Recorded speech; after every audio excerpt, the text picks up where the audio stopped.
Late on the afternoon of March 22nd, 2015, 29-year-old Denise Huskins reached for her buzzing cell phone, and when she saw who was texting her, she immediately felt this knot of anxiety in her stomach. It was her on-again, off-again boyfriend, Aaron Quinn, and right now, at least according to Denise, they were off, and likely it was going to stay that way.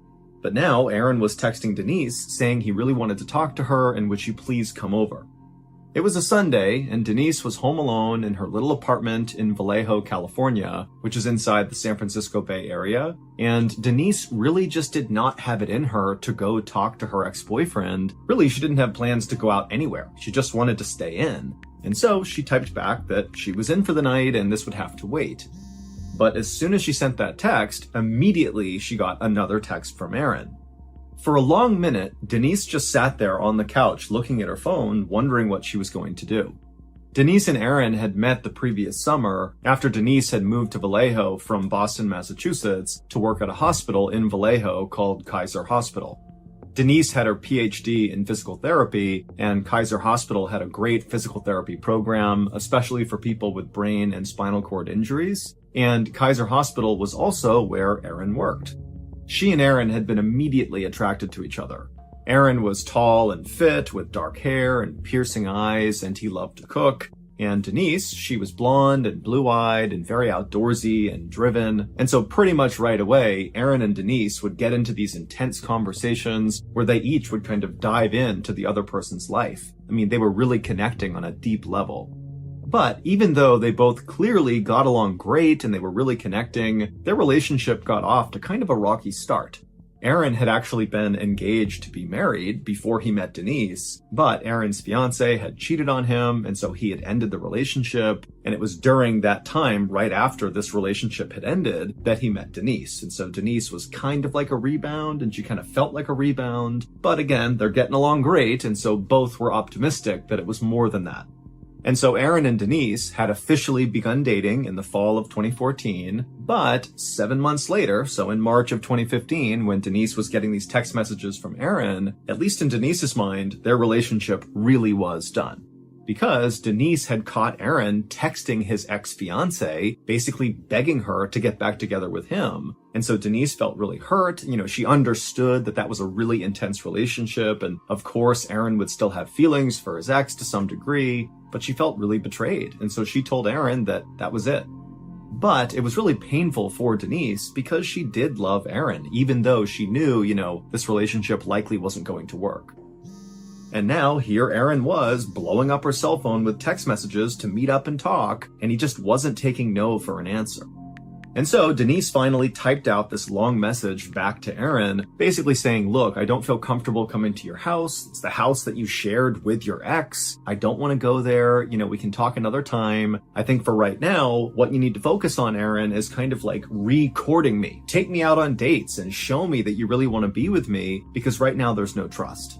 And Aaron, to his credit, wrote back to Denise and basically said, yes, I'm definitely willing to do that. I want to put in the work to win you back. I care about you, Denise. But he said, I really have something important to tell you, and I just don't feel comfortable talking about it anywhere else besides at my house. So please, can you just come over tonight? It's really important that I see you. And at first, Denise really did just kind of hold the line, and she told Aaron that, no, I'm not going to come to your house. But again, Aaron, he just would not let it go, and he really seemed actually very eager to see Denise, and it made Denise feel special, and so eventually she kind of gave it up and said, you know what? Okay, I'll come by. And after that, Denise got up off the couch, she got dressed, she called their favorite pizza place and ordered some pizza that she would pick up and bring to his house for them to eat that night, and then she headed out to her car and pulled out of her driveway. At about 5:30 p.m. that night, Denise arrived at Aaron's two-story home on Mare Island, which is actually just a little peninsula in Vallejo, California. And Denise, she grabbed the pizzas off the passenger seat, she grabbed her overnight bag because she was optimistic that, they're about to have a great talk and maybe rekindle and maybe she'll stay the night. And so with her things and her pizza, she walked up to the front door and knocked. The next day was a Monday, and Aaron and Denise were both scheduled to work at the hospital that day. But at around 7 a.m. that morning, Aaron called into the hospital sick and said he couldn't come in, and Denise sent a text message to her boss saying that a family emergency had just come up and she would not be at work all week. When Denise's boss got this text message, immediately he was like, this doesn't make any sense. First of all, Denise never missed work, so this was totally anomalous. And he also knew that Denise was applying for this very prestigious orthopedic fellowship that she needed to submit the paperwork for by Friday, and he knew she had a lot of work to do on this paperwork that basically required her to be at work that week to get it all done. And so if she was missing the week, then it looked like she would not be applying for this fellowship. And that just seemed totally unusual because Denise was really serious about this fellowship. And so Denise's boss wrote back to her and just said, I understand you have an emergency. We're here if you need us, take whatever time you need. And then a few hours later, her boss checked his phone again and he saw that she had not written him back. And so Denise's boss was like, wow, I guess, she really must be dealing with some serious family emergency that's keeping her from using her phone. About 7 hours later, at around 2 p.m. on this Monday, where Aaron and Denise have not shown up for work, there was a 911 call that came into the Vallejo Police Department. And the person making the 911 call was Aaron. And Aaron's voice was totally slurred, and then he told this very confusing story about some sort of kidnapping, and then he begged police for help. 2 police officers happened to be near Mare Island, where Aaron lived, and so within 2 minutes of this 911 call coming in, those 2 officers were knocking on Aaron's front door. And when Aaron let them inside, these officers noticed 3 things in quick succession. The first was Aaron was obviously drunk or high. He was under the influence of some substance, he just did not seem right. 2, there were at least a dozen empty beer bottles lining a back wall in the kitchen. And 3, the entire house reeked of cleaning chemicals. One of the officers immediately turned to Aaron and said, "Are you on drugs?" And Aaron would say, "Yes, I am on drugs, but these drugs were given to me by the kidnappers." The officers immediately exchanged confused glances, looked back at Aaron, and then just said, "Okay, well, we're going to take a look around."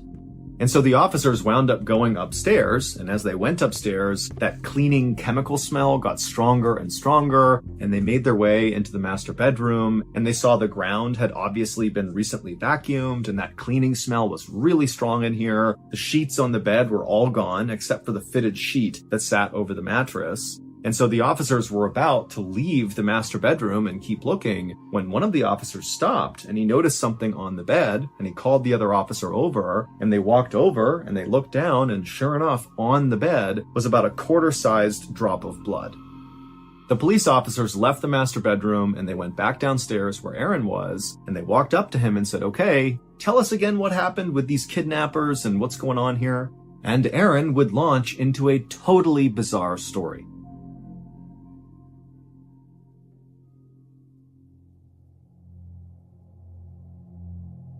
Through slurred speech, Aaron would say 12 hours earlier, so around 3 in the morning that morning, so early Monday morning, Aaron said he was in his house with his girlfriend, Denise, when suddenly these men wearing wetsuits broke into the house and they immediately tied up Aaron and Denise and then made them wear these goggles that had been all taped up, so once they were on your face, you couldn't see anything.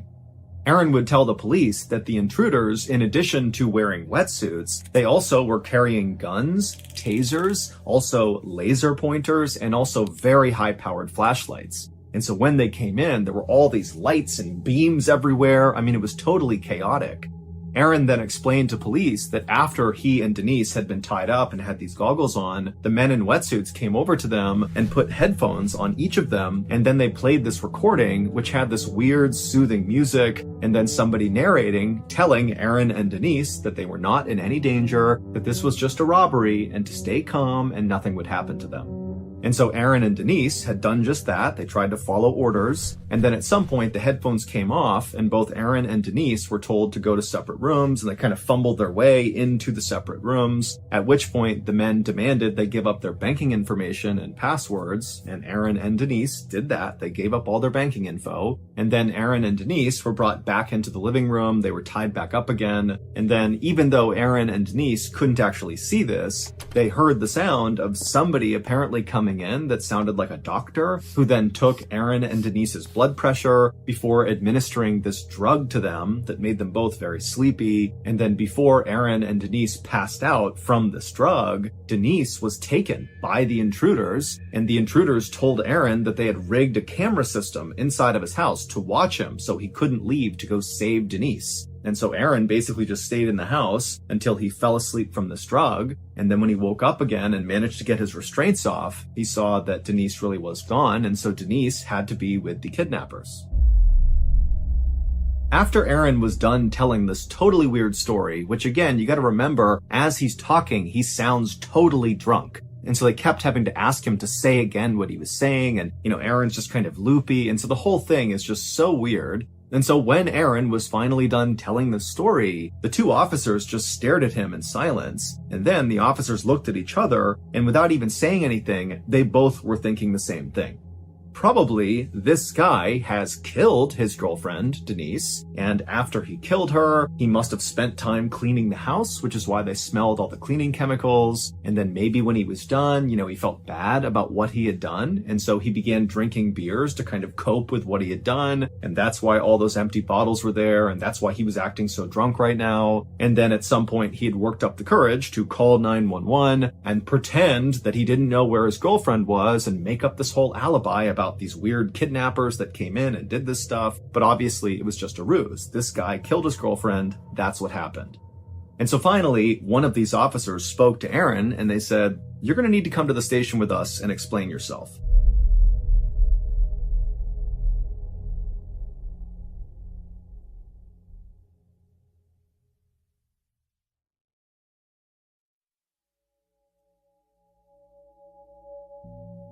It didn't take long for the police in Vallejo to launch this massive search all over Mare Island to look for Denise. And at this point, they were kind of looking for a body because based on what was going on in Aaron's house and the story he told, it did seem like very likely she had been murdered and disposed of somewhere. And so they had dogs out and dive teams out in the water. They had hundreds of volunteers looking everywhere. And at the same time, Aaron was brought to the police station and they began going over every single detail of his story, trying to get more information about these kidnappers, because as much as they didn't believe him, they did need to officially rule out that there was no kidnapping. And so they needed all the information about these kidnappers, who they were, what they looked like, what they sounded like, everything. And at the same time, police were talking to Aaron. Police also brought in Denise's roommate, and they asked the roommate, "Do you know anything about Denise's relationship with Aaron?" And the roommate would say, those two have had a very troubled relationship. And the roommate would say that, as far as they understood, Aaron and Denise were not a couple anymore.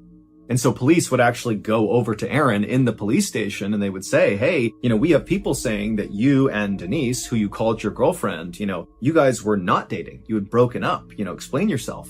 And Aaron would say, "Well, actually, that's why Denise was coming over. Before all this kidnapping happened, she was coming over so we could reconcile." And we did. We had reconciled. We were back together when the kidnappers in wetsuits came inside the house.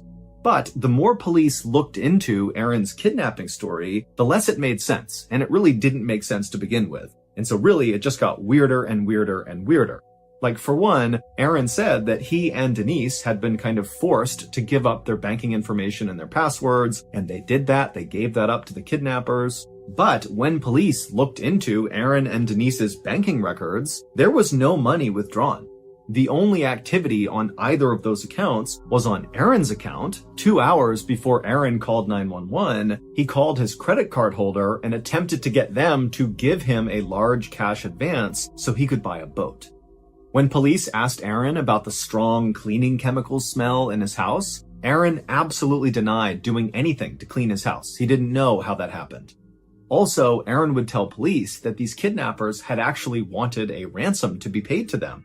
But he said it was only for $8,500. And so police are like, why would these kidnappers take Denise and run away with her and risk very serious jail time for $8,500? It just seemed way too low for what they were doing. And then there was another weird detail that came out of interviewing Aaron at the police station.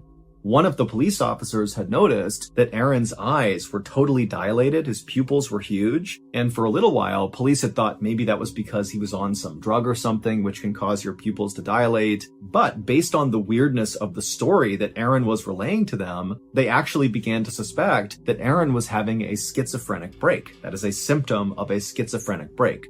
Schizophrenia is a very serious mental illness that often begins to appear in young adults, and Aaron was only 30 years old, so he's at the right age for this to happen. And while schizophrenia does not make people violent, it does make people very paranoid, and it also can cause hallucinations and mental disturbances. And so when police were looking at the details of Aaron's story about men in wetsuits breaking into his house and taking his blood pressure before stealing his girlfriend, but also cleaning his house at some point, that just seemed so weird and kind of crazy that it did seem to kind of line up with schizophrenia. By 9 p.m. on March 23rd, so 7 hours after Aaron had called 911 to report Denise missing, the Vallejo police decided they needed to call in the FBI because this was just so weird, and we have this missing person who could have been kidnapped, or maybe they're dead or hurt or something. I mean, there was just so much going on with this case, they needed backup. And when the FBI arrived in Vallejo, the first thing they did is they took Aaron and they gave him a lie detector test, and he failed it completely. And after finding out he had failed it completely, he immediately lawyered up. By the next day, March 24th, there were over 100 different search teams all across Mare Island and around Vallejo, California, looking for Denise. Police sonar had also picked up a body-sized mass out in the bay, but so far the divers had not been able to find it. Aaron, by this point, had gotten his lawyer and left the police station. And by now, Denise's picture was all over the news and newspapers. It was up on posters, on telephone poles all over town, and TV news channels were parked outside of Aaron's house, just waiting for him to come out or waiting for any activity. But despite all this activity, the detectives and the FBI agents that were working this case had really not made any significant progress. All they thought was, Aaron's definitely hiding something. But then something changed. A little bit after noon on March 24th, a reporter for the San Francisco Chronicle, who was camped outside of Aaron's home, got a very weird email. The email was from the kidnappers, the wetsuit-wearing, blood-pressure-taking kidnappers who broke into Aaron's home and took Denise. And in this email to the reporter, it said that Denise was fine, and there actually was a recording of Denise's voice reading that day's news, which confirmed that she was alive at least as recently as that morning. But there were two very suspicious things about this email. The first one was the recording of Denise's voice, the proof of life recording. Well, she did not sound in any way stressed. She sounded utterly calm, like she was reading the news like it was completely no big deal. And the second thing that was very suspicious was the email address the kidnappers had used to message this reporter was an email address that belonged to Aaron. When this reporter told police about this, investigators were like, you know what, this actually doesn't make this any more clear. This makes things exponentially more confusing. Denise did appear to be alive, which was a good thing, but it now really appeared that Aaron was involved in whatever was going on here, and based on how calm Denise sounded on this recording, she could be involved in it too. And investigators' suspicions only grew when they went to Aaron and they asked him, have the kidnappers tried calling you at any point? And Aaron would say, yes, they have, and he showed them his phone. Well, the police would trace the phone calls that Aaron claimed had come into his cell phone from the kidnappers, and when they traced the kidnapper's number, they found it was connected to a burner phone. A burner phone is something that drug dealers will use because it's totally anonymous. It's like a one-time use cell phone that you use temporarily, you have this number temporarily, and then when you're done with the phone, there's no history that you personally had that cell phone. But police were clever, and they figured out where this burner phone was actually purchased from, and it was purchased from a nearby Target, and they looked at the security footage of around the time when this burner phone, was purchased from this Target, and they saw the person who had bought it walk out of the store. And the person who had bought this burner phone was this white man who was tall and fit with dark hair, and it basically looked exactly like Aaron. And then, 2 days later, on March 25th, Denise herself walked up to her mother's home in Huntington Beach, California, which is roughly 400 miles south of Vallejo, California, where she went missing. And so Denise's mother was not home when Denise showed up on her doorstep, and so Denise wound up going to the next door neighbor and using their phone to call her father. And Denise's story that she would tell her dad was even more bizarre than Aaron's story. She said she had been held captive by 4 men in this small room, and these men would tell her that they were simply doing a task for a client, and what they were doing now with her was just following their protocol. Denise would tell police that she was well taken care of while she was in captivity. They let her eat food, they gave her water, they even let her shower and brush her teeth. Denise initially was very open to speaking to Vallejo police detectives about what happened to her, but when they said the FBI really wanted to talk to her and they would literally send a jet to her in Huntington Beach and fly her back to Vallejo, she refused. And then, like Aaron, she immediately lawyered up and stopped talking.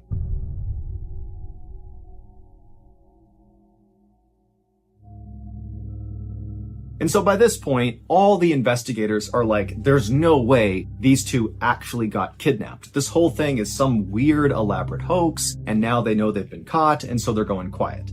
And so that night that Denise was found, on March 25th, the Vallejo police held a press conference and told the public that they do not believe these two were ever kidnapped. They don't really know what happened, but at this point they are not pursuing kidnappers, and the public should not be worried about rogue kidnappers in the area.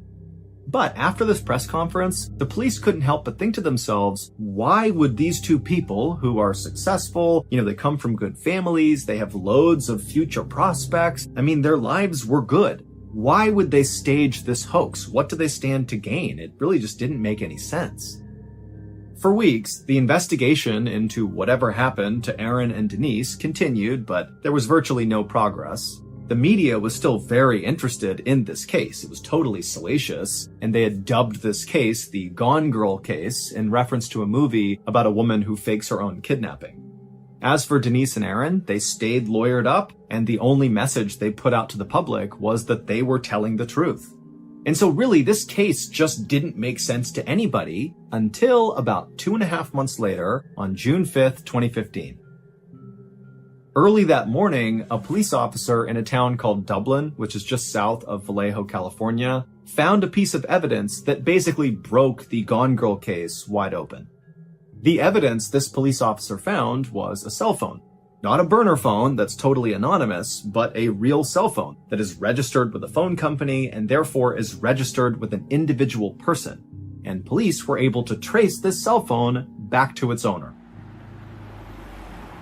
And this discovery would lead investigators 200 miles to the northeast of Vallejo to this small remote cabin in South Lake Tahoe, California. And at this cabin, police would find a stolen car, a white Mustang. And the white Mustang actually belonged to someone who lived in Vallejo. And so, with their guns drawn and their dogs at the ready to be released, the police and the FBI, they opened up the door to this cabin, and inside was a tall, fit, and slender white man with dark hair. The cabin was a total mess, with discarded food and trash and piles of clothes everywhere, but none of that really stood out to the police. Instead, what stood out to them as they're yelling at this guy to stay where he is all around the cabin, all over the ground, kind of on top of all the trash and mess, were things like laser pointers, and high-powered flashlights, and zip ties, and goggles, like swim goggles, with tape all across the front of them blocking out your view. The police had finally found one of the kidnappers. And while this kidnapper looked exactly like Aaron, he was a tall, fit, slender white man with dark hair, it wasn't Aaron. In fact, neither Aaron nor Denise had ever met this person, and this person, this kidnapper, had never met Denise or Aaron. There was absolutely no connection between them. This kidnapper's name was Matthew Muller, and he was a 38-year-old Harvard-trained lawyer and former Marine who had totally just crashed and burned out of his law practice and then took up this life of committing all these totally bizarre crimes. It would turn out the totally weird stories that Aaron and Denise had told police about what had happened to them was all true. The only thing they got wrong was there wasn't multiple people breaking into the house in wetsuits. It was only ever one person. It was Matthew Muller, the guy behind all this. And maybe just kind of in their panic and not knowing what's going on, Aaron and Denise had kind of thought, oh, there's multiple people here. But there wasn't. It was just Matthew. Also, it would turn out Aaron and Denise were not the first people that Matthew had done this to.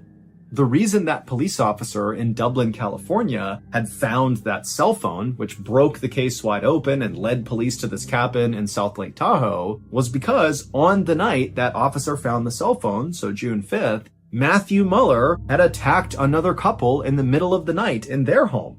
But that couple had been able to fight Matthew Muller off, and Matthew had dropped his cell phone in their home before he fled. And so when this couple had reported this to police, that was how they got that cell phone.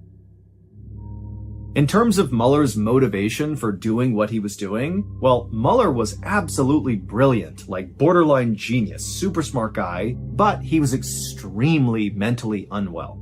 He had severe psychosis, and he was also bipolar, and so basically he wasn't seeing reality for what it was.